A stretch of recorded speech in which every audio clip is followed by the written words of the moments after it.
Welcome to Aceh Besar. Daerah dengan begitu banyak destinasi wisata yang indah dan panorama alam yang sangat mempesona. Dari sekian banyaknya mahakarya Tuhan di tanah para raja ini, Lok Gaca dan Pantai Pulot merupakan destinasi yang wajib rakan kunjungi. Hanya berjarak kurang lebih 30 menit dari pusat kota Banda Aceh, Lok Gaca dan Pantai Pulot bisa jadi destinasi tujuan wisatawan lokal maupun wisatawan turis.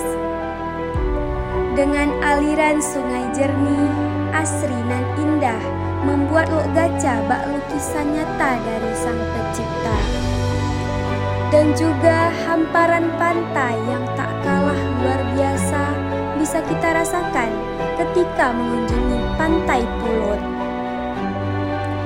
Jika rakan ingin merasakan healing di pantai bak Maldives di luar negeri, Pantai Pulot menyuguhkan suasana yang sama, terlebih ketika sunset di sore hari. Dan pastinya, keindahan destinasi serta panorama alam yang mempesona wajib terus kita lestarikan dengan cara terus mempertahankan sabta pesona di tempat-tempat wisata yang terdapat di tanah para raja Aceh Besar ini. Kalau bukan kita, siapa lagi?